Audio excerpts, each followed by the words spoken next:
Semuanya, terima kasih dan mohon maaf telat karena saya baru selesai di kelas yang sebelah ini, baru selesai di kelas sebelah, langsung lanjut di kelas yang kedua. Nah, tadi dua kelas, di ini dua kelas juga ya. Alhamdulillah di mata kuliah kajian orientalis atas Al-Quran. Kalau yang sekarang ya, mudah-mudahan perkuliahan kita pada pagi lagi, pada siang ini diberikan kemudahan, suksesan hingga kita menggapai ridhonya Allah Subhanahu wa Ta'ala. Sama-sama kita mulai perkuliahan kita dengan Ummul Quran Surah Al-Fatihah. Kita niatkan untuk diri kita semuanya. Mudah-mudahan kita semuanya menjadi hamba-hamba Allah yang disayangi oleh Allah Subhanahu wa Ta'ala. Menjadi cahaya buat alam semesta ini, ya. Bisa menerangi dengan keilmuan-keilmuan yang kita miliki. Dan juga bisa agar ilmu yang kita berikan ini, kita pelajari ini bermanfaat di masyarakat pada umumnya, khususnya buat agama kita semuanya. Ala hadhihi niyyah al-Fatihah. A'udzubillahi minasyaitonir rajim. Bismillahirrahmanirrahim. Alhamdulillahirabbil alamin arrahmanir rahim maliki yaumiddin iyyaka na'budu wa iyyaka nasta'in ihdinas siratal mustaqim صراط الذين أنعمت عليهم غير المغضوب عليهم ولا الضالين رب اغفر لنا ولوالدينا آمين. Ya, silakan teman-teman. Materi kita pada siang ini ada beberapa pemakalah yang sudah disampaikan dan saya sampaikan teman-teman semuanya. Mohon maaf untuk bisa mengirim apa namanya jurnalnya, jangan ke WA saya ya, jangan ke WA. Kenapa? Karena apa namanya apa ngeheng, eh, susah dibukanya. Jadi teman-teman bisa kirim ke email ya, kirimkan ke email yang saya chat itu, saya chat ya email saya.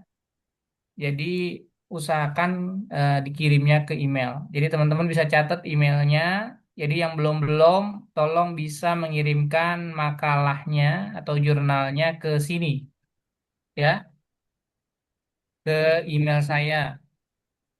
Masa ini kurang-kurang nih, ada yang kurang sebentar, sebentar.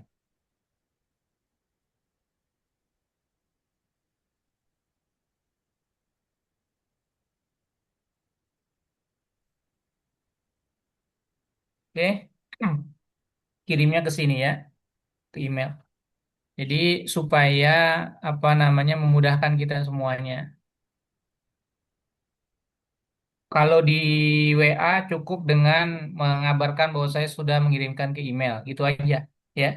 Saya sudah mengirimkan jurnal ke email. Baik, teman-teman semua, silakan kepada para pemakalah untuk bisa mempresentasikan perkuliahan kita pada siang ini dengan materi-materi yang sudah disiapkan. Kepada teman-teman pemakalah disilahkan. Siapa duluan boleh. Baik, izin Pak, kami dari kelas 3A, Arif. Baik, silakan Ustadz Arif. Mantap ini. Izin share apa?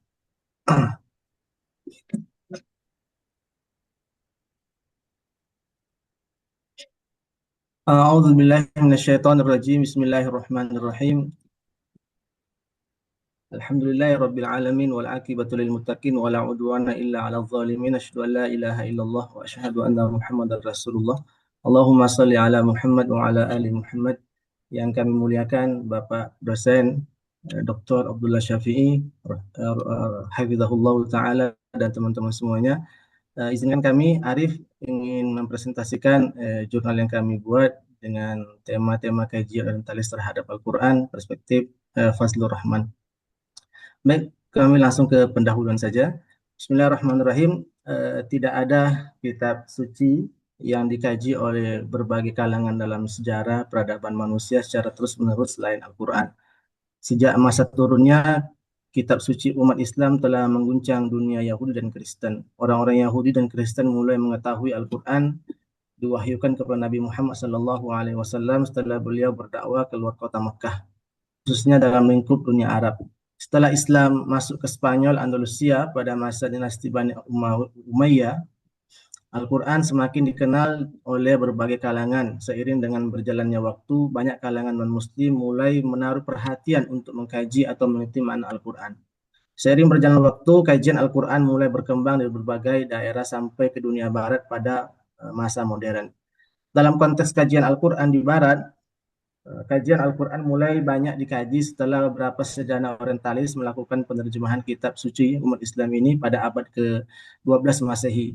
Sejak abad itulah kajian Al-Quran mulai berkembang sampai abad ke-20 Masehi yang merupakan masa kajian kritis dan berlangsung sampai sekarang secara umum. Kajian serta penelitian Al-Quran dari berbagai aspek yang berkembang di dunia barat bisa dikategorikan dalam ranah Islamic Studies atau studi Islam. Tradisi kajian Islam sangat dinamis sebagai bisa dilihat dalam literatur yang ditulis oleh sejarah-sejarah orientalis atau barat. Hal ini dimulai setelah terjadi persentuhan budaya antara Islam dan Kristen di dunia barat.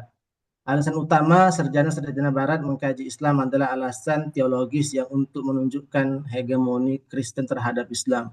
Bagi kalangan misionaris, hasil kajian keislaman digunakan sebagai bahan atau materi penyebaran ajaran Kristen di wilayah-wilayah komunitas Muslim sebelum menjadi kajian yang bersifat akademik. Kajian keislaman di Barat menjadi masih bersifat politis untuk mempertahankan dominasi mereka terhadap dunia Islam. Kajian Islam atau Islamic Studies mulai menggema di dunia Barat pada abad ke-19 Masehi dan mencapai puncaknya pada abad ke-20 Masehi yang berlangsung sampai sekarang secara umum. Ada 3 tahap kajian Barat terhadap Islam, tahap teologi, tahap politis, dan tahap saintifik. Sarjana-sarjana Barat yang meneliti dunia Islam pada umumnya mendekati objek kajian mereka dengan perspektif budaya dan filsafat kebudayaan Barat sendiri. Banyak sarjana Barat yang menguasai bahasa-bahasa yang umum dipakai di dunia Islam seperti Arab, Turki, dan Persia pada abad ke-19 Masehi. Mereka begitu serius mengkaji teks-teks keislaman sehingga menemukan kebudayaan dan pemikiran yang sangat berbeda dengan budaya milik mereka sendiri. Tulisan-tulisan mereka mencitrakan timur atau dunia Islam bersifat mistis, sensual, kekal, despotis, eksotis, fasih, ramah, megah, tidak rasional, dan sangat berbeda dengan Eropa. Menurut Edward Said, Orientalisme telah memperlebar jurang perbedaan antara timur dan barat, jurang yang hanya bisa dijembatani dan dilalui oleh Orientalis sendiri. Kajian sarjana barat terhadap ilmu-ilmu keislaman sangat beragam sesuai dengan keahlian masing-masing. Salah satu kajian yang berkembang adalah kajian terhadap Al-Quran yang terus dikaji sampai sekarang di beberapa universitas barat, terutama di Eropa Barat dan Amerika. Salah satu sarjana muslim yang hidup dan mengajar di dunia barat adalah Fazlur Rahman yang wafat 1988 Masehi. Ia mengetahui seluk-beluk kajian orientalis ataupun sarjana-sarjana barat lainnya. Rahman termasuk sarjana muslim yang hidup di barat, tepatnya di Universitas Chicago, Amerika Serikat. Salah satu kajian Rahman yang menarik dibahas adalah tentang tema-tema diskursus studi Al-Quran di barat. Tulisan ini berusaha menganalisis tipologi atau tema khusus penelitian Al-Quran dalam konteks literatur yang berkembang di dunia barat secara umum, khususnya sebelum dan pada saat masa Fazlur Rahman sendiri berada di sana. Sebelum menganalisis pemikiran Rahman terlebih dahulu akan kami paparkan sedikit biografi supaya kita mengetahui siapa beliau. Profil Fazlur Rahman. Beliau adalah cendekiawan muslim yang modernis, neo-modernis asal Pakistan yang dikenal melalui pendekatan hermeneutika kontekstual, terutama metode double movement atau gerakan ganda untuk memahami Al-Quran dan Sunnah secara histori dan sosiologis. Ia mendorong ijtihad progresif, menolak taklid, dan mengintegrasikan nilai moral Islam dengan tantangan modernitas. Rahman lahir pada hari Ahad tanggal 21 September 1919 Masehi di sebuah desa bernama Hazaroh, tepatnya di barat laut Pakistan. Keluarga Rahman merupakan seorang yang taat dalam menjalankan ajaran agama sehingga ia bisa mengetahui ajaran Islam sejak kecil sampai berpetualang ke barat.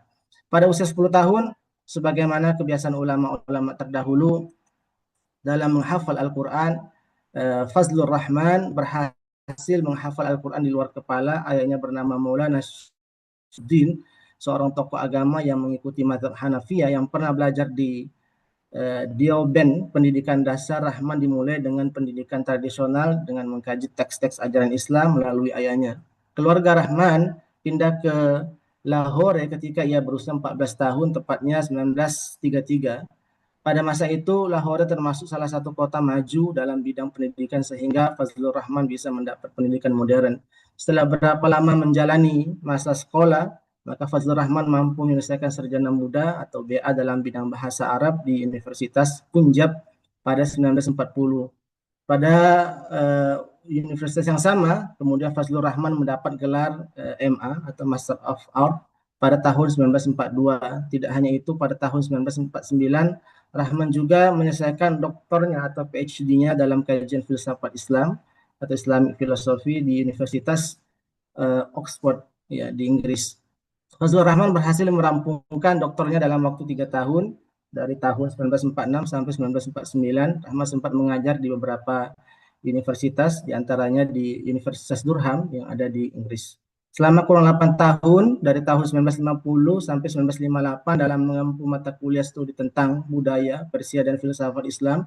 Selain mengajar, dia juga melakukan penelitian tentang sejarah kenabian dan Islam. Hasil penelitian tersebut kemudian dipublikasikan menjadi sebuah buku dan diberi judul Prof. Prophecy in Islam atau Philosophy and Orthodoxy.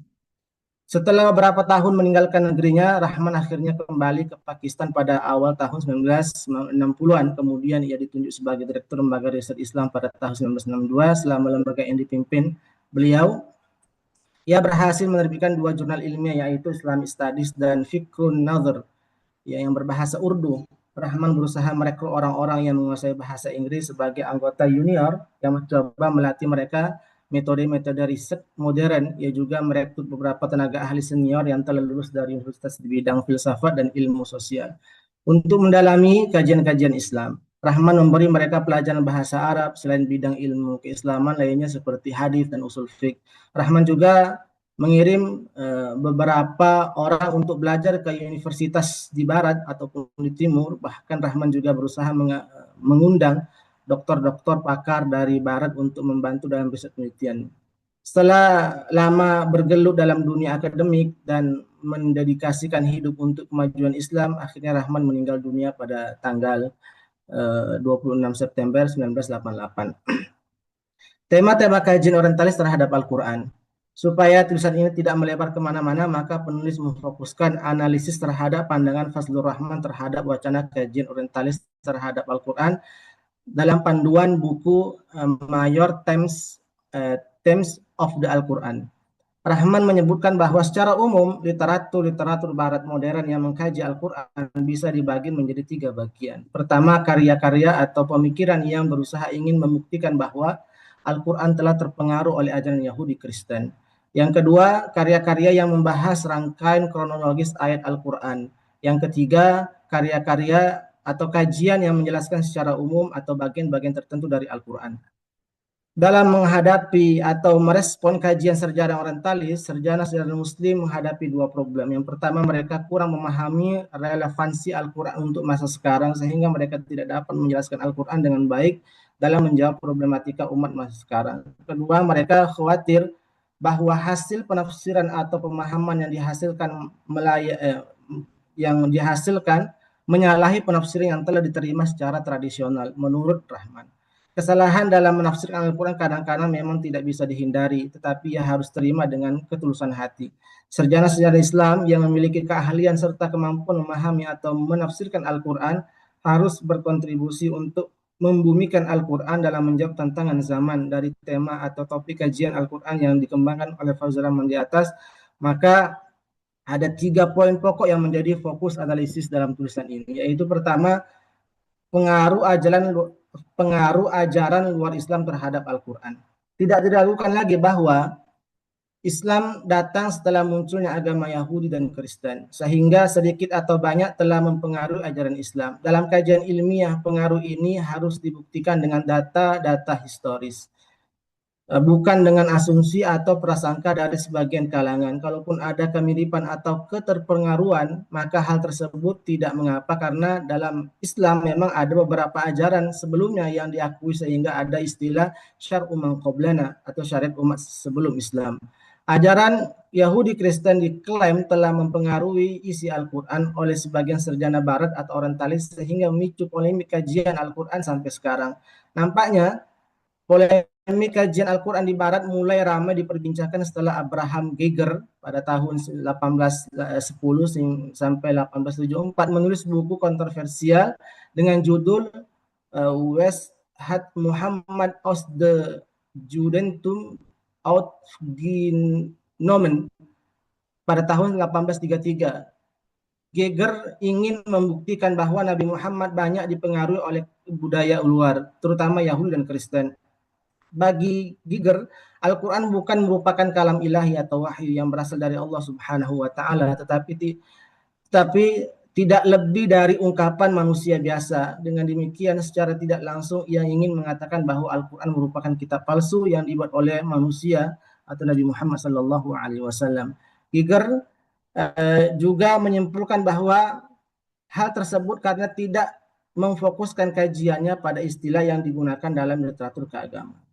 Selain Giger, polemik kajian Al-Quran juga diwacanakan oleh Theodor Noldik ya, pada tahun 1836 sampai 1930 yang mendapatkan bahwa di dalam Al-Quran banyak kekeliruan karena kebodohan oleh Muhammad tentang sejarah awal agama Yahudi dan beberapa aspek yang sangat dipengaruhi oleh agama tersebut. Pendapat kedua orientalis tersebut nampaknya didukung oleh John Wynne Brooks. Mohon maaf kalau salah baca nama. Dalam buku Quran Studies. Kemudian ia berpendapat bahwa Al-Quran bahkan hadis berasal dari hasil kontroversi sektarian Yahudi Kristen dalam kurun waktu lebih dari 2 abad yang secara fiktif diproyeksikan sebagai temuan orisinal bangsa Arab. Wansbrock juga berpandangan bahwa doktrin ajaran Islam secara umum bahkan ketokohan Nabi Muhammad merupakan bentuk pengaruh kependetaan agama Yahudi. Melihat polemik seperti ini, Fazlur Rahman menulis buku Major Themes of the Quran untuk membantah pendapat Wansbrock tadi. Untuk merespon pemikiran Wansbrock, Rahman menulis buku Major Themes of Al-Quran sebagaimana dikatakan Rahman bahwa ketidaksetujuan saya terhadap Wansbrook demikian banyak sehingga hanya mungkin difahami dengan tepat jika membaca buku ini atau buku saya ini dan bukunya. Tesis Wansbrook yang mengatakan bahwa pengaruh Yahudi terhadap Al-Quran didasarkan pada kata baqiyah, dan baqiyun. Menurutnya ketiga istilah tersebut merupakan cerminan tradisi yang tersisa. Sejalan dengan pengertian perjanjian lama, hal ini tentunya ditolak oleh Rahman karena tidak sesuai dengan fakta sejarah dan data-data yang ada dalam masyarakat Arab yang pada umumnya. Hampir semua sarjana barat berpandangan bahwa tradisi dalam ajaran Yahudi Kristen telah mempengaruhi Al-Quran. Kajian kritis terhadap Al-Quran memang telah menjadi tema utama di kalangan orientalis. Selain nama-nama orientalis di atas, ada misalnya Richard Bell yang membuat pernyataan yang mengejutkan dengan mengatakan bahwa Islam tidak lain hanyalah kepanjangan dari agama Kristen dan Al-Quran hanyalah produk Muhammad yang disusun berdasarkan tradisi Bible yang sudah berkembang di kota Mekah saat itu. Menurut kalangan orientalis, ajaran-ajaran Kristen telah mempengaruhi Nabi Muhammad ketika berhubungan dengan orang-orang Nasrani. Kemudian juga Richard Bell juga mengatakan bahwa kata wahyu dan kata-kata turunnya yang terdapat dalam Al-Quran dalam konteks komunikasi antara Tuhan dengan makhluknya mengandung konotasi anjuran atau inspirasi untuk melakukan sesuatu yang dimaksudkan oleh pemberi anjuran atau sang inspirator. Kemudian Muhammad membahasakannya. Di antara contoh yang dikemukakan adalah terkait lebah yang diperintahkan oleh Allah untuk membuat sarang sebagai tempat tinggal di gunung-gunung. Demikian juga dengan Nabi Nuh yang mendapat ilham untuk perintah dari Allah untuk membuat kapal besar. Dalam bukunya yang berjudul The Original Sources of the Al-Quran, William Clare menjelaskan bahwa secara umum sarjana Barat atau Orientalis berpendapat Al-Quran terpengaruh oleh budaya luar Islam. Isi buku tersebut adalah tentang apa namanya tentang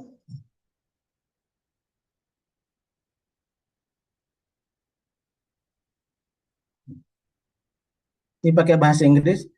Sebagai sarjana Barat juga meneliti tentang asal usul teks Al-Quran seperti John Wensbrook, kemudian ada Michael Koch dan lain sebagainya.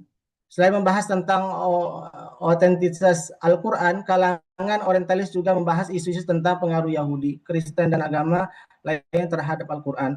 Perlu diketahui bahwa menurut Edward Said, dalam mengkaji Islam,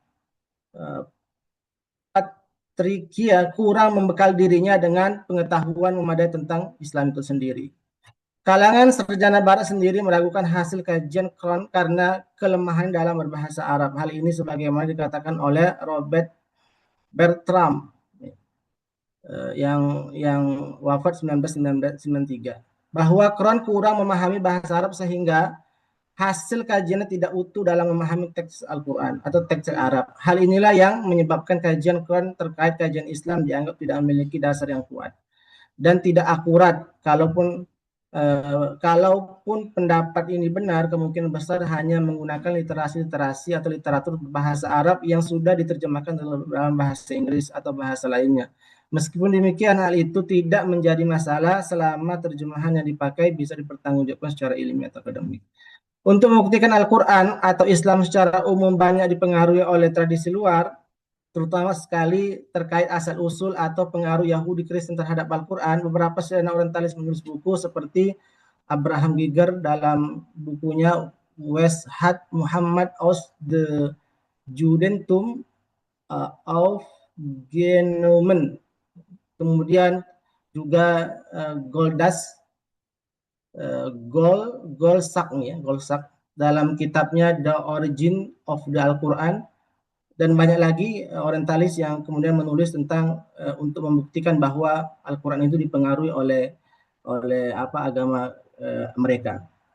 Karya-karya tersebut menunjukkan betapa intensifnya beberapa sarjana Barat dalam mengkaji Al-Quran dengan tujuan untuk membuktikan adanya pengaruh dari luar Islam terhadap kitab suci umat Islam. Meskipun demikian, banyak juga sarjana Barat Kristen yang mengkaji Al-Quran dengan sungguh sehingga mereka memiliki kesimpulan bahwa Al-Quran memang merupakan kajian ilahi atau merupakan kalam ilahi dan mukjizat. Sarjana Katolik Kristen yang juga banyak mengkaji Al-Quran adalah Isa, kemudian dia menguasai bahasa Arab dan bahasa Inggris, serta pernah memberi kuliah dalam bidang ijaz Al-Quran pada program Pascasarjana UIN Syarif Hidayatullah. Sekarang UIN.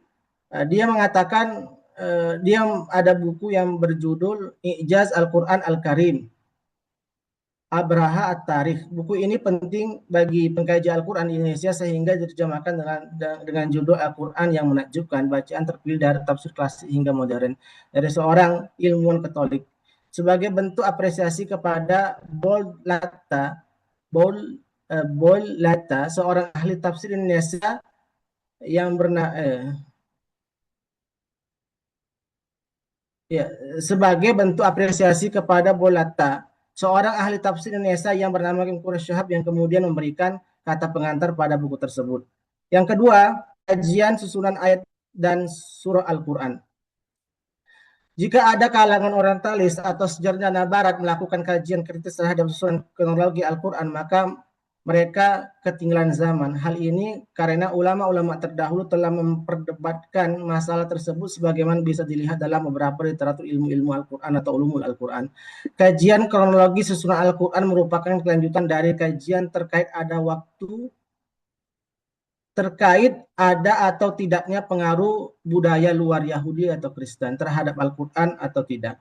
Pada tahun 1832, Universitas of Bonn di Jerman mengadakan sayembara untuk mencari tulisan terbaik terkait dengan Al-Quran dan hukum Islam yang memiliki kaitan dengan tradisi Yahudi. Dalam konteks sekarang, yang mungkin disebut dengan semacam for Fever ya, dengan tema besar adalah ini apa namanya ini, kami tidak bacakan bahasa Inggris ini karena takut salah banyak. eh, yang pada intinya mereka mencari orang-orang yang kemudian mau menulis tentang Islam yang yang ada kaitannya terpengaruh oleh Kristen atau agama mereka atau Yahudi. Kemudian di di Simbara itu kemudian Geger lah yang kemudian menjadi pemenang. Dalam karyanya, Giger berpandangan bahwa beberapa kosakata yang terdapat dalam Al-Quran seperti tabut, Taurat, Jannat, dan Jahannam atau Ahbar atau Darosa atau Rabbani, Sabat, Tawud, Furqan, Ma'un atau Masani dan Malakut berasal dari bahasa Ibrani. Geger juga berpandangan bahwa doktrin keimanan, peraturan terkait hukum, akhlak, moral, dan pandangan tentang kehidupan dalam Al-Quran telah terpengaruh oleh agama Yahudi. Kisah-kisah dalam Al-Quran juga banyak dipengaruhi oleh agama Yahudi. Pikir juga membahas ayat-ayat Al-Quran dengan mengecam kalangan yang mengecam kalangan Yahudi. Kecaman tersebut disebabkan karena penyimpangan dan kesalahan Muhammad dalam memahami doktrin-doktrin agama Yahudi. Pemikiran Goger kemudian dikembangkan oleh beberapa orientalis yang mengikuti pola pemikirannya. Misalnya siapa ini, Theodor Noldek misalnya menulis sebuah artikel tentang asal-usul penyusunan Al-Quran dengan bahasa Latin pada tahun 1856. Ada juga banyak orientalis yang mengikuti apa namanya itu, mengikuti apa namanya Theodor ini untuk menulis tentang Quran. Kemudian kami lanjut saja ke yang ketiga, studi Al-Quran secara umum. Maksud studi atau penelitian Al-Quran secara umum adalah kajian sarjana barat yang mengkaji aspek-aspek tertentu dalam Al-Quran. Poin ketiga ini paling banyak dikaji di dunia barat karena penelitiannya sangat umum. Jika dilacak secara histori, kajian sarjana barat terkait Al-Quran telah dimulai pada abad ke-12 Masehi, tepatnya ketika terjadi penterjemahan Al-Quran. Selain penerjemahan Al-Quran, percetakan Al-Quran juga menjadi bagian terpenting dalam perkembangan dinamika kajian Al-Quran di barat. Bagian ini akan memotret sejarah penerjemahan dan percetakan Al-Quran yang menjadi awal dimulainya kajian Al-Quran di dunia barat. Dalam kaitannya penerjemahan Al-Quran di barat, Harmut Bobzin yang telah menjelaskan dengan data-data sejarah yang cukup akurat dalam artikelnya. Dia mengatakan studi atau penelitian Al-Quran mulai banyak diminati oleh sarjana-sarjana barat setelah terjadi beberapa edisi terjemahan Al-Quran ke dalam bahasa di Eropa. Kajian sarjana barat terhadap Al-Quran dimulai sejak abad ke-12 dengan diterjemahkannya Al-Quran ke dalam bahasa Latin oleh salah seorang tokoh biara dari Clun, Prancis, yaitu Peter Venerable. Terjemahan ini kemudian disempurnakan oleh beberapa tokoh dari mereka seperti Robert of Caton atau Robert of Chester pada tahun 1110 ini. Setelah selesai diterjemahkan baru kemudian terbitkan untuk pertama kalinya pada tahun 1543 Masehi. Terjemahan inilah yang menjadi cikal bakal lahirnya dan memotivasi beberapa sarjana barat untuk melakukan penerjemahan terhadap Al-Quran ke dalam bahasa Eropa. Paling tidak terjemahan Robert of Caton telah menginspirasi banyak kalangan sarjana barat untuk mengkaji atau meneliti kitab suci umat Islam tersebut. Setelah proses penterjemahan Al-Quran ke bahasa Latin pertama berhasil, maka terjemahan untuk kedua kalinya dalam bahasa tersebut dilakukan oleh seorang pendeta Itali yang bernama Ludovico Marchi yang dengan mesin cetak. Hasil terjemahan kemudian diringkas oleh seorang Yahudi beragama Christian Rainesius. Edisi ini hanya menerbitkan teks Latinnya saja dengan menambahkan beberapa catatan yang nggak penting. Ukuran terbitannya pun kecil, yaitu seukuran saku supaya mudah dibawa kemana-mana. Meskipun kecil, tetapi isinya sangat padat dan berguna bagi para teolog atau sarjana lain yang tidak bisa membaca secara langsung dalam berbahasa Arab. Terjemahan Al-Quran dalam bahasa Latin biasanya digunakan untuk tujuan misionaris seperti yang dilakukan oleh uh, Ar, Ar, Ar, Arsip, Ar, Archbishop dan lain-lainnya.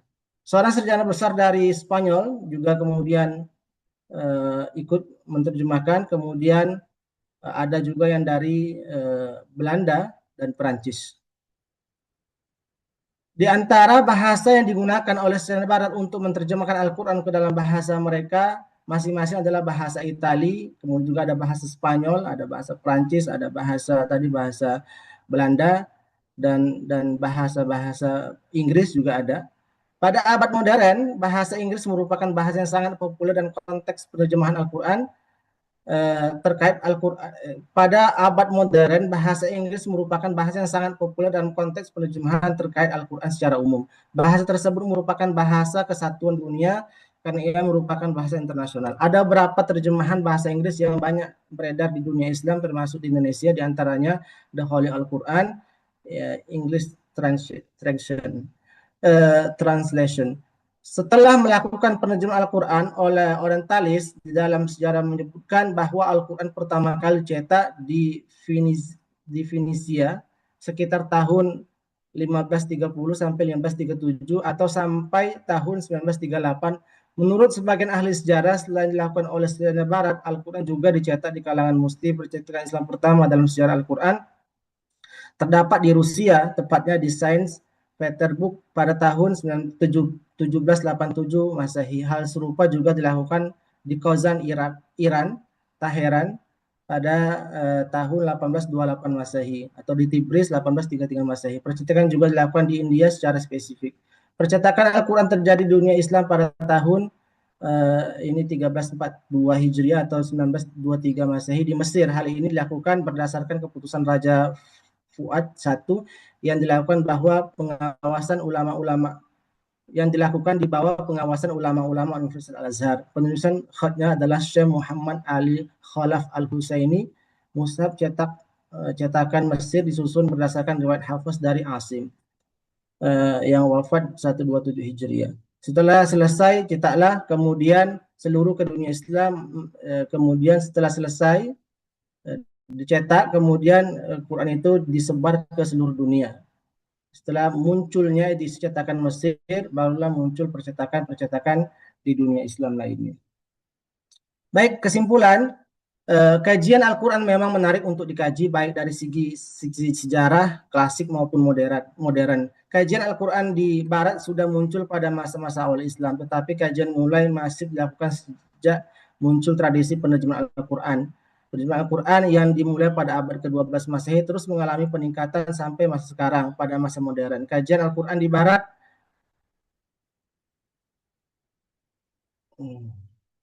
Kajian Al-Quran di Barat terus berkembang dengan berbagai topik, metode, dan pendekatan. Beberapa sarjana Barat yang menekuni kajian Al-Quran telah memaksa sarjana-sarjana Muslim untuk berpikir secara serius untuk meluruskan dan mengkritik hasil kajian mereka. Meskipun demikian, banyak sarjana Muslim memanfaatkan hasil penelitian yang dilakukan oleh kalangan orientalis, salah satu pemikiran Muslim yang tinggal di Barat, dan melakukan kritik terhadap sarjana Barat adalah Fazlur Rahman yang wafat 1988. Sebagai orang yang menguasai literatur Islam dan Barat, Rahman tampil sebagai pembela Al-Quran dari serangan beberapa sarjana orientalis. Salah satu tesis pokok sarjana-sarjana Barat adalah bahwa Al-Quran dipengaruhi oleh ajaran atau tradisi Yahudi Kristen. Tentu saja banyak yang tidak setuju dengan tesis tersebut karena tidak sesuai dengan data dan fakta sejarah. Kalaupun ada kemiripan ajaran maka hal itu wajar karena Yahudi, Kristen, dan Islam memiliki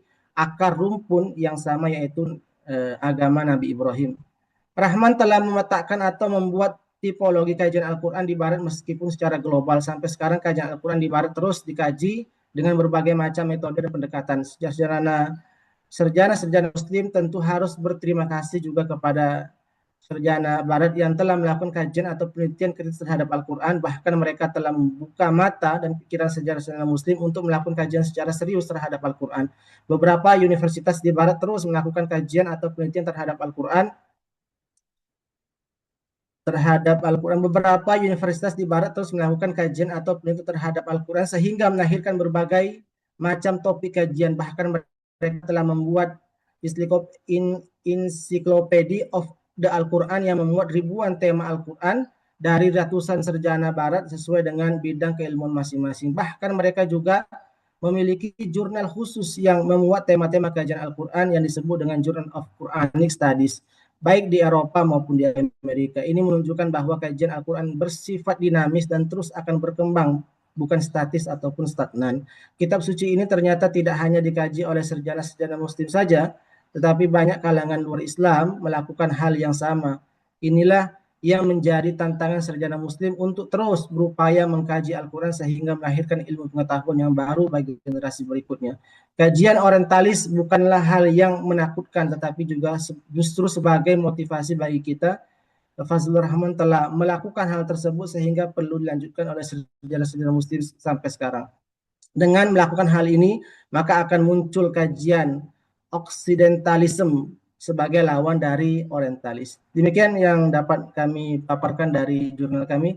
Mohon maaf jika banyak kekhilafan dan kesalahan. Kami kembalikan kepada Baik, selanjutnya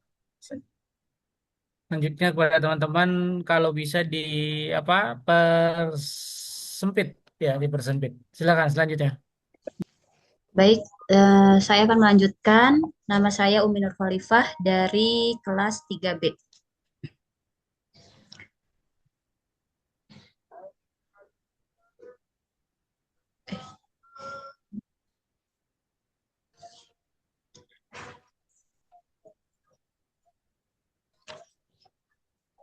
Baik, Bismillahirrahmanirrahim.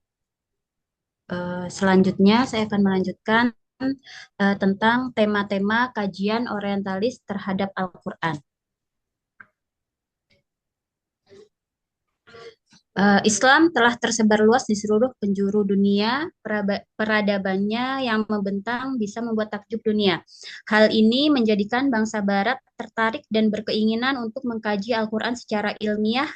Meskipun jauh sebelum itu terdapat beberapa polemik yang berkepanjangan antara Barat Kristen dan Arab Islam. Kajian Al-Quran di Barat bermula dari perjumpaan Islam dan Barat di Spanyol yang kemudian berlanjut pada upaya mendalami Islam oleh Barat. Bangsa Barat mulai berminat untuk memberikan objek kajian terhadap Islam adalah sejak abad ke-12 Masehi, yang mana pada saat itu masyarakat Muslim berkomunikasi dengan bangsa Eropa. Setelah berjalannya waktu, tentu hal ini memunculkan yang namanya periodisasi dalam hal pengkajian. Bangsa Barat mendominasi cukup lama, dimulai sejak abad ke-8 Masehi dengan segala hambatan dan kejayaan hingga pada abad ke-14 Masehi. Dan dari situlah terdapat perkumpulan tokoh-tokoh Barat di Paris. Terjadi kesepakatan bersama untuk mempelajari Islam secara luas dan menyeluruh antar agama. Dari situlah muncul orang-orang Barat yang berniat untuk mengkaji Islam lebih jauh, yang sering disebut dengan orientalis, dan dari situ pula muncul tema-tema kajian orientalis terhadap Al-Quran. Baik, pendahuluan. Al-Quran mendorong pengamatan dan penelitian sehingga merupakan tempat lahirnya berbagai ilmu keislaman. Al-Quran adalah pedoman bagi semua orang yang ingin memahami substansinya. Oleh karena itu, berbagai disiplin ilmu dan pengetahuan lahir dalam konteks ini. Fakta menunjukkan bahwa hingga saat ini Al-Quran masih dipelajari oleh banyak sarjana, baik sarjana Muslim maupun orientalis.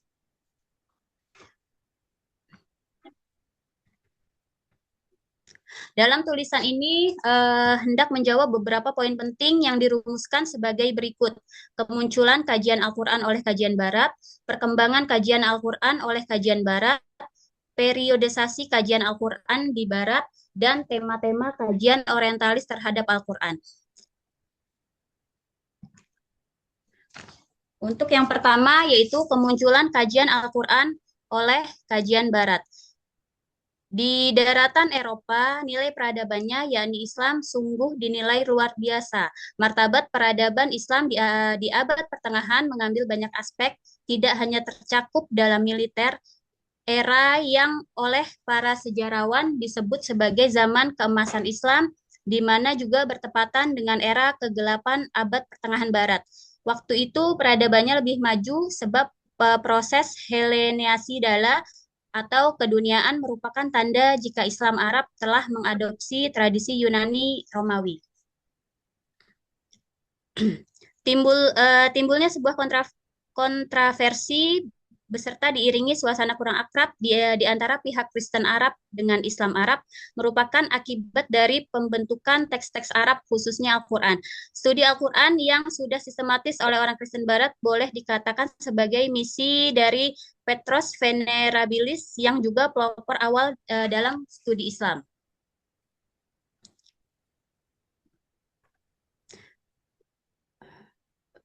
Dari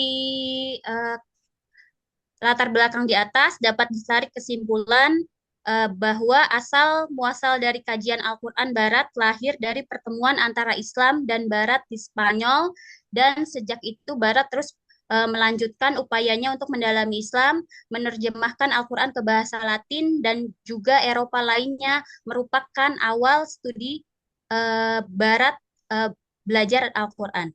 Berbagai potret karya Al-Quran di Barat dijelaskan dalam penjelasan berikut, tidak hanya dalam hubungannya dengan terjemahan Al-Quran, tetapi juga dalam hal-hal yang berkaitan dengan Al-Quran secara umum. Kajian Al-Quran dikatakan sebagai pintu gerbang bagi kajian Islam secara keseluruhan. Selanjutnya, perkembangan kajian Al-Quran oleh kajian Barat. Perhatian terhadap Islam kepada subjek penelitian telah berkembang di Eropa Barat dari abad ke-12. Pada masa tersebut, orang Eropa telah mendominasi menjadi bagian penting dari Bizantium sehingga komunitas Islam mulai berkomunikasi dengan orang Eropa. Keberlangsungan pemerintahan Muslim Arab Spanyol berjalan hampir 7,5 abad. Hal ini menjadi faktor penting dalam kebutuhan mendesak bangsa Eropa akan berbagai informasi tentang Islam. Pendeta Petrus kemudian membahas ilmu keislaman dengan pertimbangan utama memberantas tradisi Yahudi dan Islam dari kepercayaan sesat, kepercayaan Kristen. Clinic Corpses dipakai secara luas di Barat saat itu. Ia merupakan sebuah tim, namun hanya bagian yang memiliki fungsi serta berfungsi dalam kontroversi agama yang digunakan dalam memberikan keuntungan praktis bagi kelompok Kristen. Selanjutnya, periodisasi kajian Al-Quran di Barat. Pada abad ke-8 hingga abad ke-15 Masehi, hubungan yang sangat kuat dan luas antara Muslim, Yahudi, dan Kristen pada Eropa pertama kali tercatat pada pemerintahan Muslim Spanyol. Dalam periode ini, orang Islam menyebut dengan periode Andalusia. Tercatat selama 8 abad, mereka saling menghayati serta melakukan perilaku baik dan damai. Kedamaian ini terus berlanjut hingga pengetahuan mengenai Arab dan sastra juga ikut berkembang dan beredar luas pada kalangan Kristen dan Yahudi.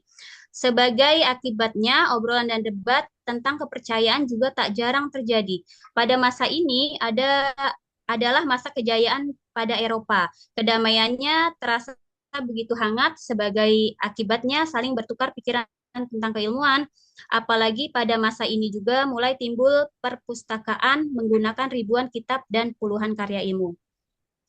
Masuk ke abad ke-11 sampai 13 Masehi, mulai terjadi perang salib, yaitu insiden tumpah darah yang bertujuan merebutkan satu kota suci agama Tauhid, Islam, Kristen, dan Yahudi, yaitu kota Baitul Maqdis. Terjadilah permasalahan militer yang secara generik bertujuan merebut tanah Yerusalem berdasarkan kekuasaan Muslim. Dari sinilah antar ketiga kepercayaan, yakni Islam, Kristen, dan Yahudi, mengalami pertarungan karena masing-masing berdasarkan mereka menginginkan kota Yerusalem lantaran kota ini menjadi situs terpenting pada beragama. Ketika periode ke-12 Masehi, orang-orang Eropa dari Spanyol mulai menjalin interaksi yang intensif dengan orang-orang Muslim.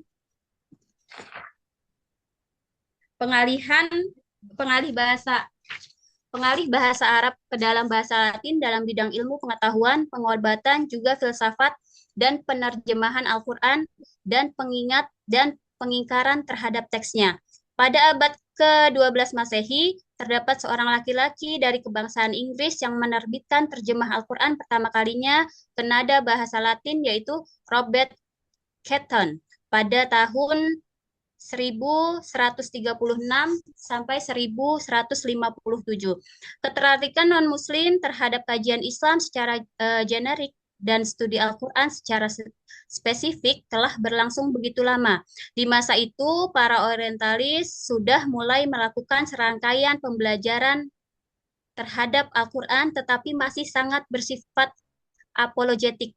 Kajian yang eh, kajian yang pada kajian yang dipelopori sang para sarjana menurut Yahudi dan Kristen tadi secara generik berbentuk misalnya terjemahan Al-Quran ke bahasa Eropa dan tidak jarang juga disertai menggunakan beberapa catatan yang bernada provokatif dan sangat menyudutkan Islam.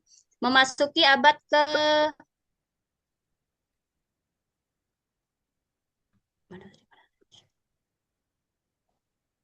Ringkas ya, Ya, Sodomi memasuki abad diringkas lagi. ke-14, baik, Pak, barulah masih ada serikat tokoh-tokoh dari Barat di Paris. Selanjutnya, tema-tema kajian orientalis terhadap Al-Quran.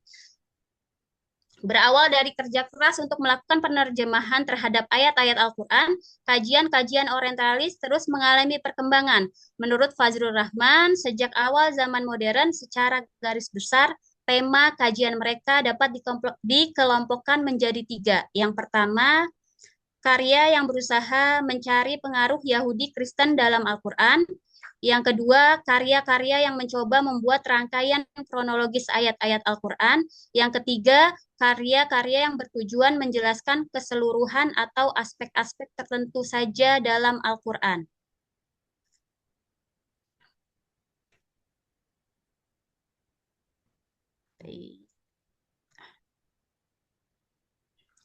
Kajian Islam, Islamic Studies, mulai menggema di dunia barat pada abad 19 Masehi dan mencapai puncaknya pada abad ke-20 Masehi yang berlangsung sampai sekarang.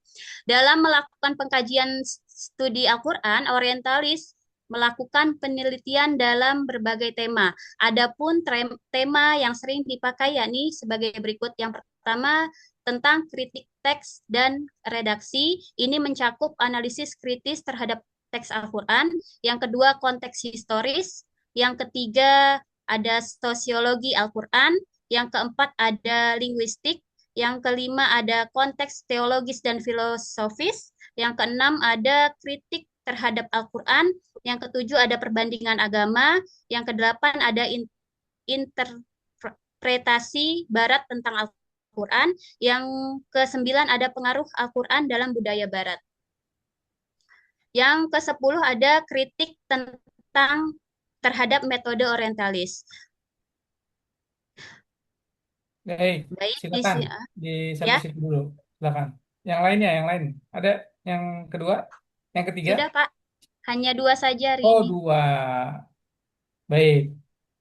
Ya, teman-teman. Ini kelas B, kelas A satu-satu jadinya.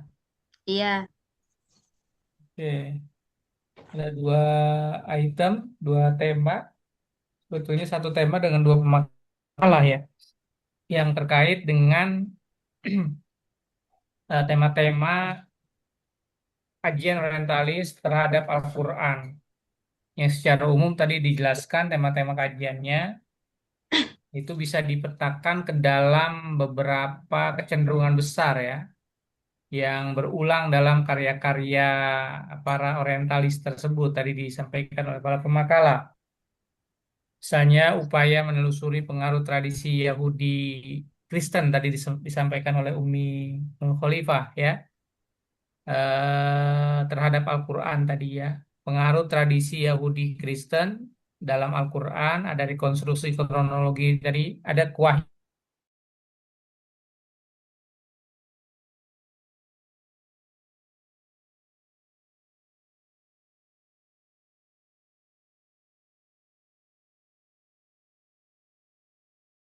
kebetulan pastinya berangkat dari asumsi dasar bahwa Al-Quran itu perlu dipahami dalam kerangka sejarah agama-agama dan juga dinamika sosial Timur. Al-Quran juga apa ditempatkan sebagai produk sejarah yang berkembang secara apa namanya general, secara em, luas, bukan sebagai teks yang selesai dan juga mapan sejak awal. Ini kan apa namanya hal-hal yang tadi disampaikan oleh kajian orientalis, pendapat tema-temanya ya, yang disampaikan oleh para orientalis tadi. Nah, ini pendekatan semacam itu banyak respon yang beragam akhirnya. Ada yang mengatakan bahwa kajian orientalis itu diakui memberikan sumbangsi penting dalam pengembangan metode ilmiah, terutama bidang filologi, kritik teks, dan juga studi manuskrip Al-Quran. Di sisi lain, kesimpulan orientalis ini dipandang problematis. Kenapa? Karena dinilai mengabaikan dimensi keimanan dan juga tradisi transmisi internal Islam. Kritik dari kalangan sarjana Muslim yang menyoroti itu sebagian orientalis terlalu mengandalkan sumber-sumber non-Islam. Juga menerapkan asumsi metodologis yang tidak ada selaras dengan karakteristik yang ada dalam Al-Quran sebagai teks wahyu. Terjadinya ketegangan tersebut dalam menjadikan kajian orientalis terhadap Al-Quran itu sebagai medan dialektika apa namanya intelektual yang terus berkembang sampai sekarang. Nah, tema-tema itu dari yang dijelaskan tadi oleh teman-teman ada beberapa hal ya. Lalu Fajlur Rahman tadi menyampaikan beberapa item ya yang disampaikan oleh Ustadz Arif tadi. Fajlur Rahman sejak awal periode modern itu cenderung kecenderungan apa namanya kajian orientalis terhadap Al-Quran itu memperlihatkan pola tematik ya yang relatif konsisten ya dan tidak dipetakan secara sistematis. Dia tematik yang relatif konsisten tapi tidak apa dan juga bisa dipetakan secara sistematis. Secara garis besar, tema-tema ini dapat dikelompokkan ke dalam tiga kategori. Ya, yang masing-masing itu fokus dan asumsi metodologisnya dalam memahami Al-Quran itu apa namanya mencerminkan fokusnya ada di situ dalam mengasumsikan atau dan juga metodologi dalam memahami Al-Quran. Nah, ini apa namanya tema-tema pemetaan tema-tema ini dapat dijadikan kerangka awal untuk memahami dinamika wacana orientalis dalam studi Al-Quran kontemporer.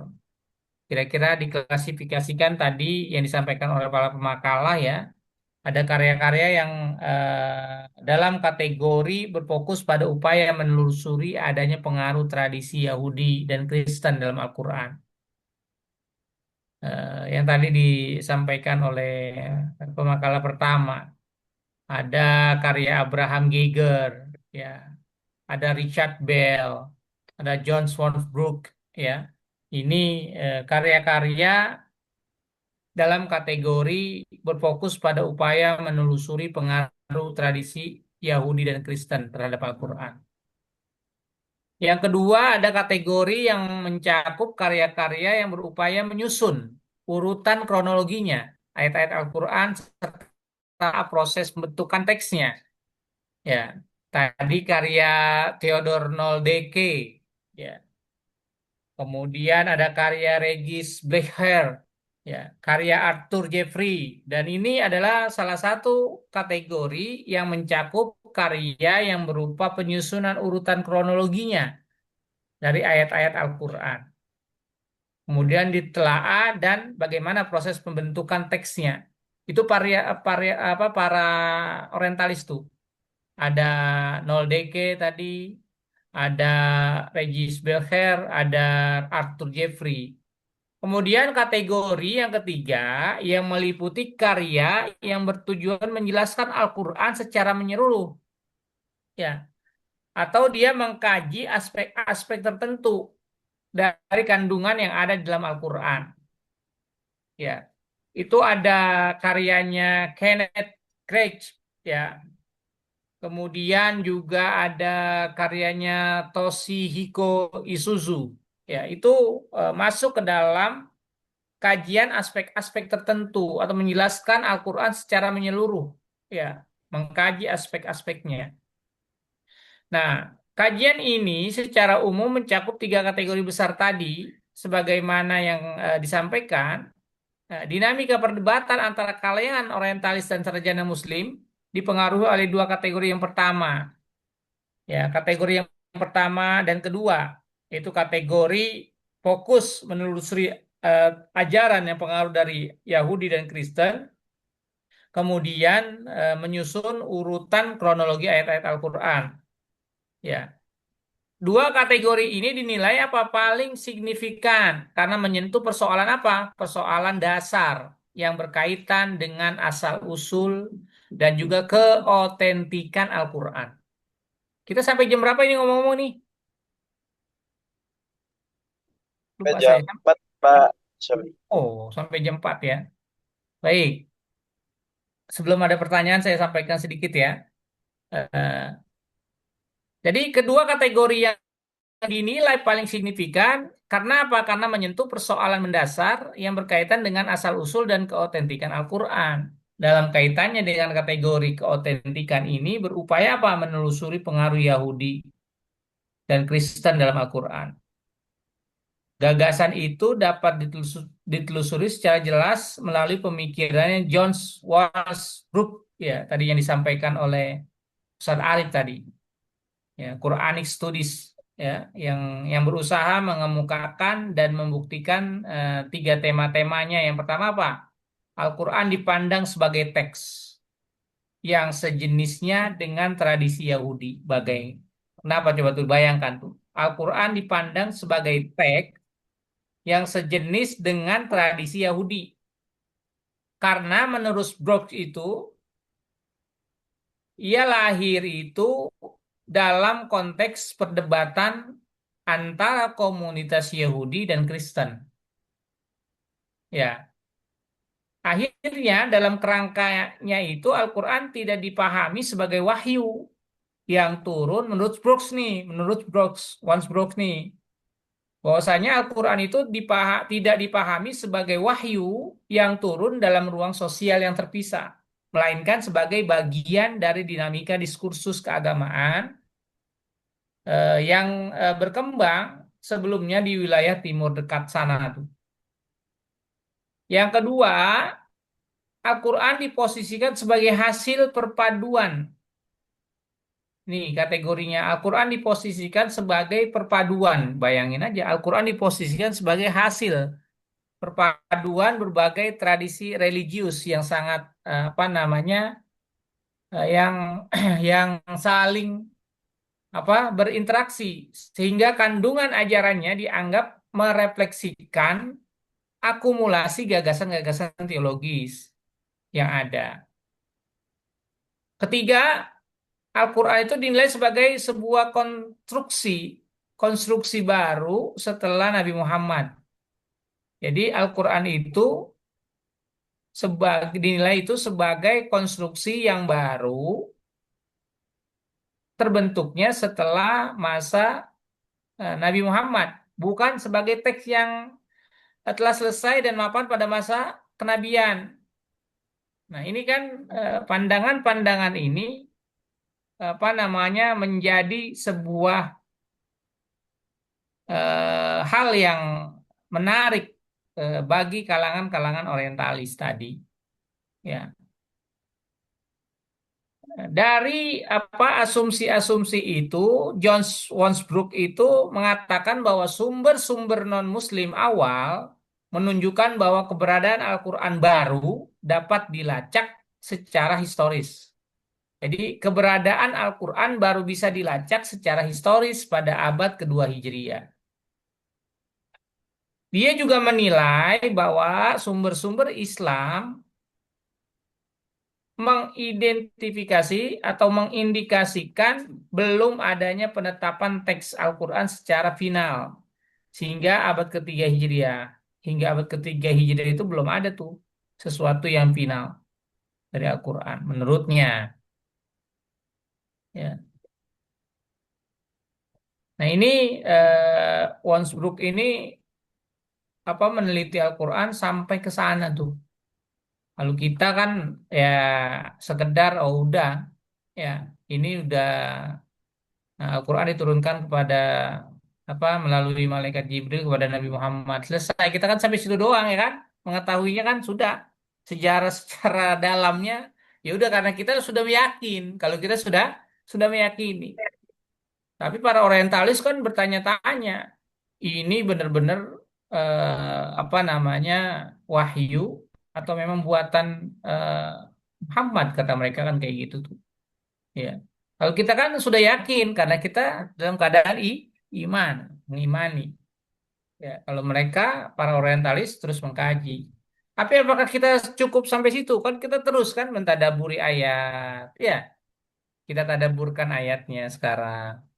Tadi di apa namanya di kelas sebelah itu eh, ya kita harus cari bagaimana corak-corak penafsiran-penafsiran yang ada sekarang ini kita bisa lihat bagaimana konteks lugawinya dari sisi apa, ya kan? Kita bisa telaah lagi. Bukan hanya sekedar oh, ya udah ini tafsir modelnya begini aja udah. Ya kan kita bisa sampaikan ke masyarakat. Teman-teman kan sebagai mufassir yang harus bisa menganalisis di tengah-tengah masyarakat.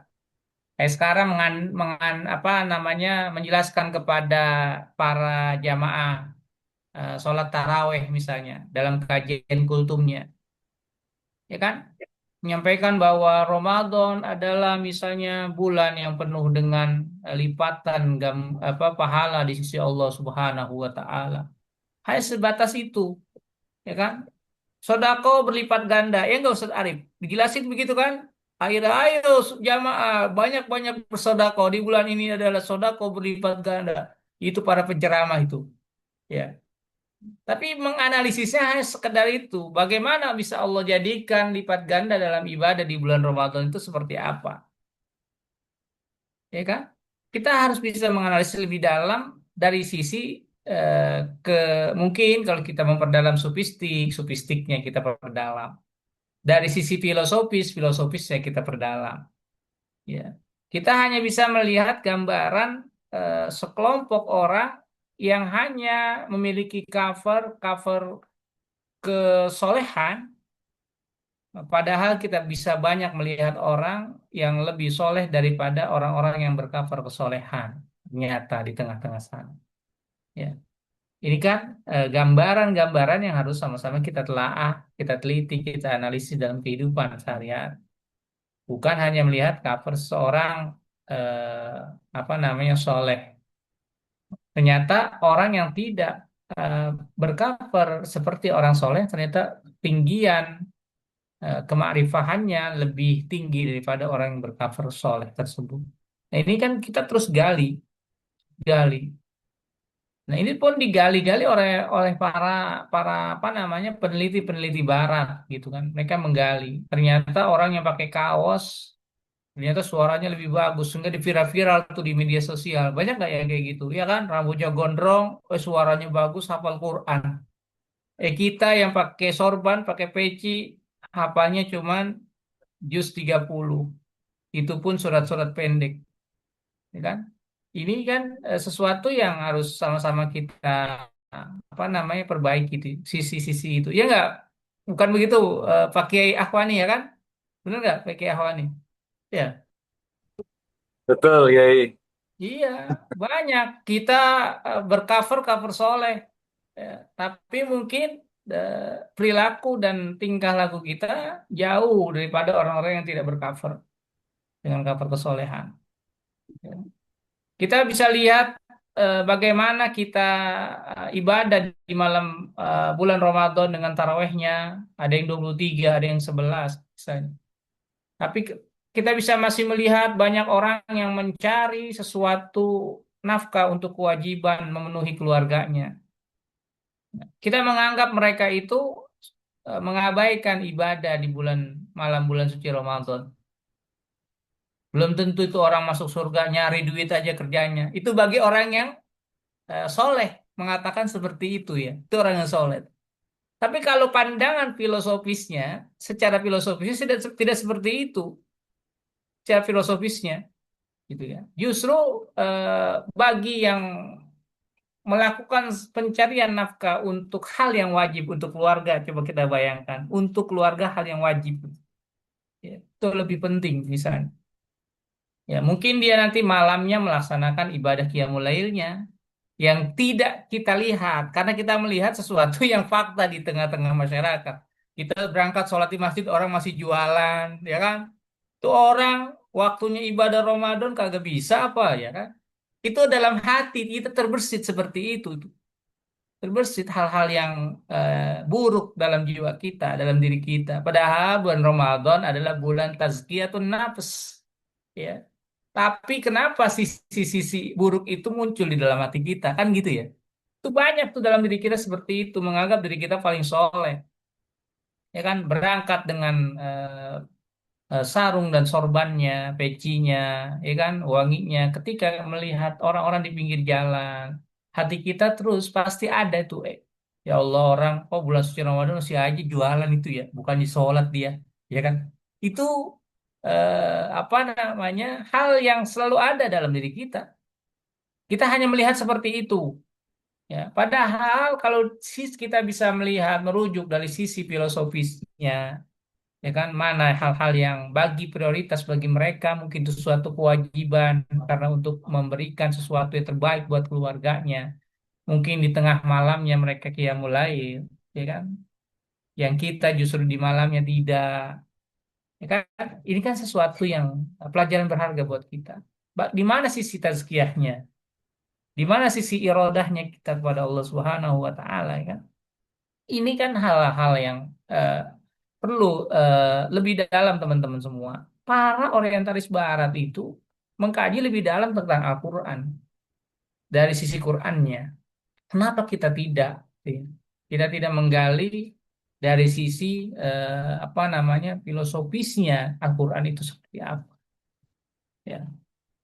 Nah, ini bahkan mereka akhirnya meleknya para apa sarjana Muslim setelah munculnya para orientalis itu ada tuh melek akhirnya melek pemikiran dalam artian meningkatkan strategi-strategi penjagaan terhadap Al-Quran.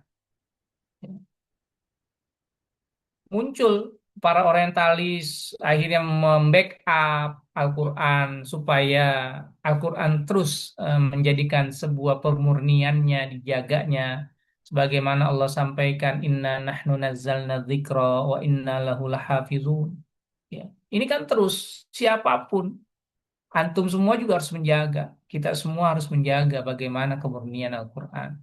Ketika Al-Quran di tengah-tengah masyarakat dilecehkan dengan tafsiran yang kurang tepat misalnya, teman-teman harus maju,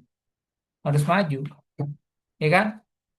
Kita bisa lihat sekarang banyak penafsiran Al-Quran Alhamdulillahirabbil alamin, ya kan? Al-alamin dimaknai dengan fulus. Coba bayangin aja.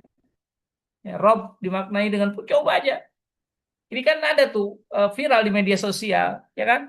Apakah itu benar? Itu banyak ya, teman-teman bisa menyaksikan ada seorang asatid, seorang ustadz dengan gambaran seorang apa namanya soleh, ya kan? Ternyata menafsirkan dengan tafsiran yang keliru.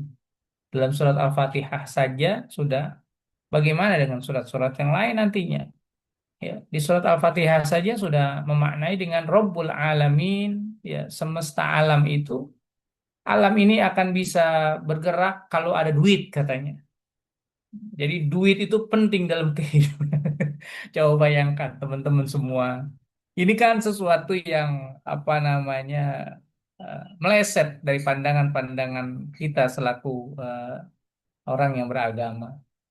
Kita berusaha untuk terus kaji Al-Quran. Jangan sampai tema-tema yang ada di dalam Al-Quran. Makanya para orientalis itu, ini kan kita kajiannya kan tema-tema kajian orientalis kan. Mereka mengkategorikan seperti halnya Pak Zul Rahman menyampaikan tadi, yang disampaikan oleh teman-teman kita. Jadi ada karya-karya bagi bagi apa namanya diklasifikasikan ini karya-karya dalam konteks dalam kategori fokus menelusuri adanya pengaruh tradisi Yahudi Kristen dalam Al-Qur'an. Ya, teman-teman juga bisa lihat apa memang ada itu tema-tema Yahudi Kristen. Ada nggak kira-kira? Udah digali belum kira-kira sama kita semua? Ya kan? Itu sampai peneliti-peneliti itu, para orientalis itu bilang, itu dikategorikan karya-karya mereka itu, mereka kategori ini nih. Seperti halnya tadi, misalnya Geiger. Geiger. Geiger bilang terkait dengan ini ayat-ayat Al-Quran, atau Al-Quran itu ada di dalamnya tradisi Yahudi. Ya kan? Berarti Al-Quran itu bukan wahyu Allah, tapi adalah buatan Muhammad katanya. Kan gitu tuh. Dia nggak pelajari bagaimana historisnya Al-Quran itu, bagaimana item-item yang ada dalam Al-Quran itu. Ini eh, yang disampaikan oleh Geiger. Coba bayangkan Geiger. Teman-teman udah apa namanya lihat bagaimana penelitian si Geiger itu seperti apa. Teman-teman bisa baca di jurnal-jurnal apa namanya ilmiah, ya kan? Pandangan orientalis terhadap Al-Quran, ya kan? Banyak tokoh-tokohnya. Bagaimana misalnya Golitzer. Ya besok nih buat minggu depan, eh, ya mungkin ya pandangan orientalis ya terhadap Al-Quran. Ada yang bahas besok minggu depan siapa? Ya, misalnya Goldziher, ya kan? Salah satu tokoh yang sebagai figur sentral dalam tradisi orientalis tuh. Ya, ini beliau kan juga apa namanya eh, menulis banyak. Beliau Goljiher itu berpandangan terhadap Al-Quran bahwa tidak otentiknya teks Al-Quran, dia bilang. Coba bayangin. Sampai bilangnya Al-Quran itu tidak otentik. Luar biasa ini. Ketidakotentikan apa yang ada dalam Al-Quran. Pandangannya itu salah satunya, salah satu upaya yang ditempuh untuk meragukan keotentikan Al-Quran adalah dengan mengemukakan anggapan bahwa ajaran-ajaran di dalam Al-Quran merupakan hasil adopsi dari kitab-kitab samawi. Coba. Akhirnya dibantah oleh Abdul Halim An-Najjar yang memiliki anggapan bahwa hal-hal tersebut adalah keliru. Menurut Abdul Halim ini, Al-Quran, Taurat, kitab samawi lainnya bersumber dari satu asal yang sama, yaitu Lauhul Mahfuz. Sehingga kemiripan ajaran ini tidak dijadikan dasar untuk menafikan keotentikan Al-Quran. Nah, ini kan sampai keotentikan Al-Quran saja dipermasalahkan. Ini udah jam 4 kurang ini. Ya silakan kepada para pemakalah, pada penanya, silakan untuk bisa mendiskusikan makalah terkait dengan tema-tema kajian.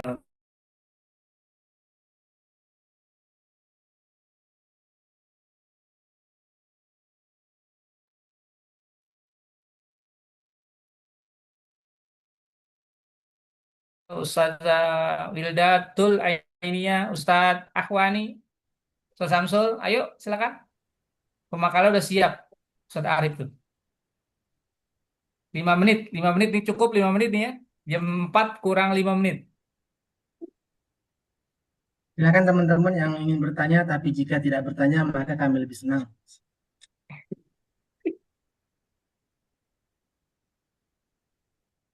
Satu, sambil menunggu pertanyaan, ini saya udah absen.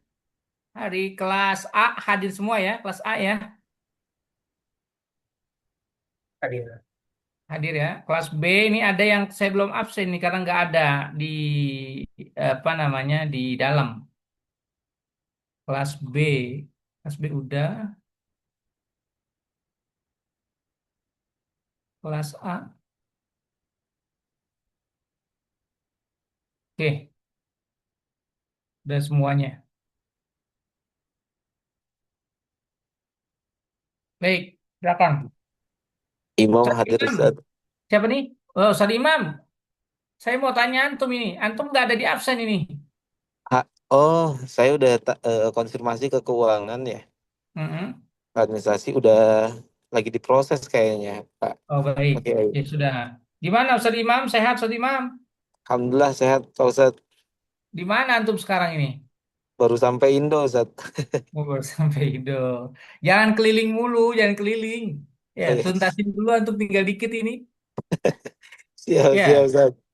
Siap. iya, ya, ya sabar-sabar dikit lah kelilingnya. Sabar-sabar. Kalau udah tuntas, Allah boleh lah. Ya, Oke, siap, Ustadz. ya, Jazakallah khair.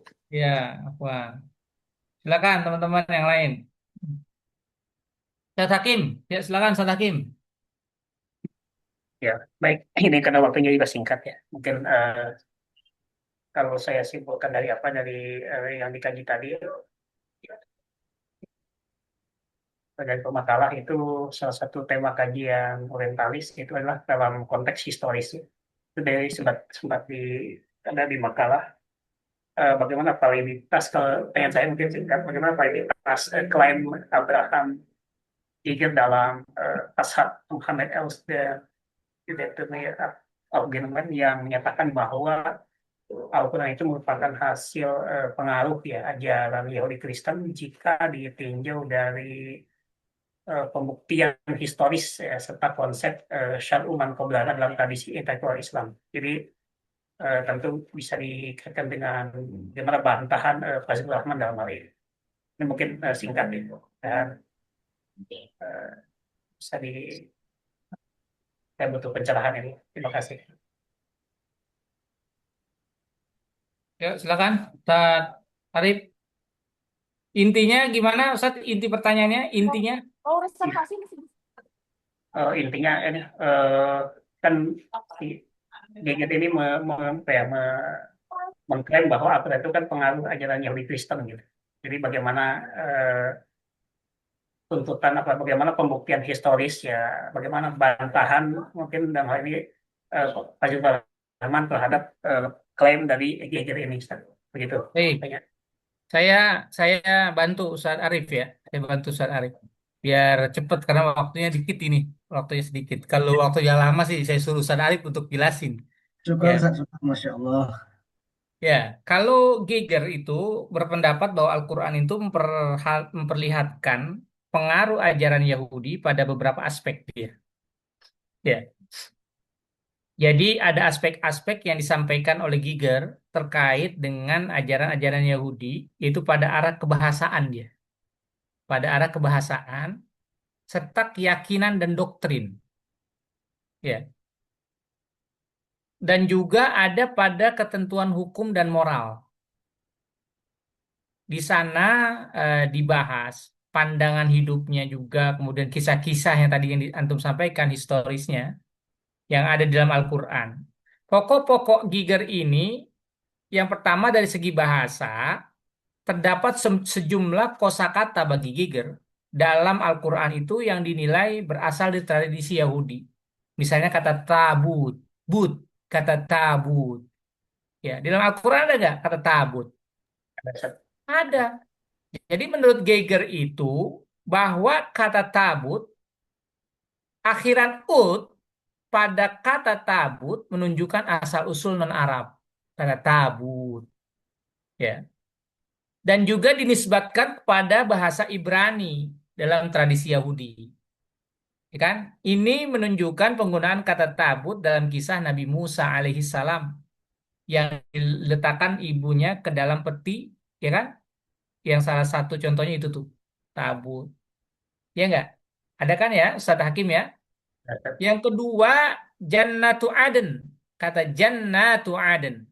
Eh, Dari sisi bahasa, kata Aden itu dipahami sebagai kesenangan atau kebahagiaan. Jannatu Aden. Ya. Kebahagiaan yang digunakan nama surga.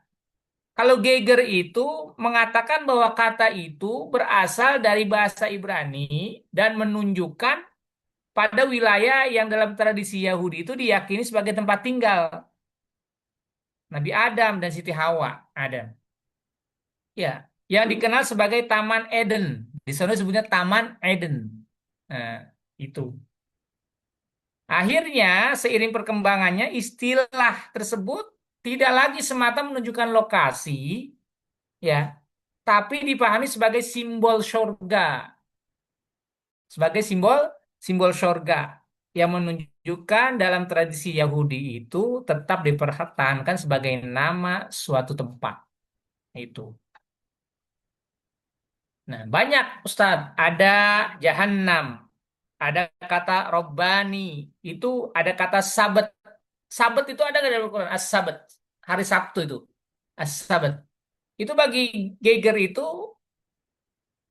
apa namanya ajaran-ajaran Yahudi, ya kan? Ada Taurat. Geiger memahami istilah yang bermakna hukum Taurat, Taurat, ya kan? Nah, itu ada nanti ada konsep keimanan dan juga doktrin-doktrin itu beda-beda lagi. Oh, banyak lah. Ini udah lewat 2 menit. Ya. Jadi kata bahasa-bahasa dari segi bahasa aja Geiger itu udah coba bayangkan ini dari Yahudi, Jahanam, Jahanam, Jannatu Aden. Kalau kita mah biasa aja, Jannatu Aden, ya kan, sorga. Ada. Tajri min tahtihal anhar khalidina fiha abada. Selesai kita sampai situ. Tapi Geiger memaknai Jannatu Aden, ya kan? Gimana? Apa namanya? Oh, itu nama sebuah tempat yang ada di sono, ya, bahasa Ibrani itu. Berarti Muhammad ini gimana ini? Al-Quran ini sebetulnya punya siapa gitu? Siapa yang bikin? Nah, kayak gitulah bahasanya. Gitu kira-kira ya Ustaz Hakim ya. Nah, dari konteksnya seperti itu insya Allah. Ya, kalau ada. Baik, silakan ditutup dulu pemakalah. Silakan ditutup. Baik, Masya Allah, jazakallah khairan Kak Ustadz atas pemaparannya, atas penjelasan untuk kami semuanya. Mudah-mudahan menjadi ilmu yang barokah. Baik teman-teman semua, kita akhiri kuliah kita pada siang hari ini dengan membaca hamdan doa kafaratul majlis. Alhamdulillahirabbil alamin. Subhanakallahumma wa bihamdika asyhadu an la ilaha illa anta astaghfiruka wa atubu ilaik. Ya, Terima kasih terima banyak kasih Ustaz. teman-teman Terima kasih semua. banyak teman semuanya. Ya, kalau silakan teman-teman semua. Terima kasih atas apa kehadirannya dan juga apa namanya keseriusannya mempelajari ini ya, materi kajian orientalis ini penting buat kita semuanya untuk bisa memahami konteks-konteks dan teks-teks di tengah-tengah masyarakat.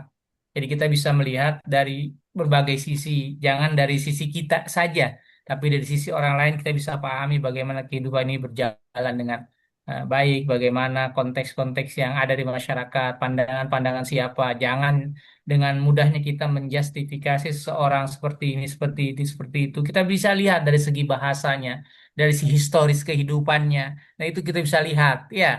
Jadi jangan melihat, oh Ustadz Arif ini seorang yang soleh, pasti dia ibadahnya rajin dan seterusnya. Tidak bisa kita menjustifikasi seperti itu. Ya Ustadz Ahwani itu tampan dan gagah misalnya kan, ya kan? Eh, oh beliau adalah orang seperti ini, seperti ini, seperti ini. Kalau dilihatnya sih begini, begini, begini. Ya kita hanya bisa melihat cover dari sisi kebaikan. Tapi mudah-mudahan itu adalah sebuah apa namanya ilustrasi kehidupan yang baik buat kita semuanya. Jadi kita ketika kita sudah menampakkan diri kita dengan cover yang baik, mudah-mudahan kita menjadi orang yang baik, ya kan? Dan juga kita tidak menjustifikasi orang yang bercover jelek itu orang yang tidak baik, ya, nggak bisa juga, ya.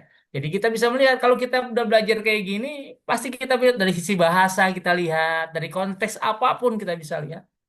Ya, bukan dari Quran saja yang kita amati dengan apa yang bagaimana orientalis itu menganggap, tapi dalam kehidupan ini kita bisa melihat seseorang dalam berbagai dimensi, dalam berbagai sisi, ya kan? Jangan serta-merta dengan mudahnya. Ya, Ustadz Wafa ya, jangan serta dengan mudahnya kita, oh ini begini, oh ini begini, tidak. Tapi kita bisa analisis lebih dalam lagi. Akhirnya kita berpikir, berpikir dan berpikir. Bagaimana lisan yang kita gunain itu, tangan yang kita gunakan itu untuk kebaikan. Ya kan? Nah ini, kalau urusan lisannya baik, urusan yang lainnya akan baik biasanya kayak gitu biasanya. Ya, wallahu a'lam bishawab. Terima kasih teman-teman semuanya. Diakhiri, Assalamualaikum warahmatullahi wabarakatuh. Waalaikumsalam warahmatullahi wabarakatuh. Mohon izin semuanya. Terima kasih banyak, Bang.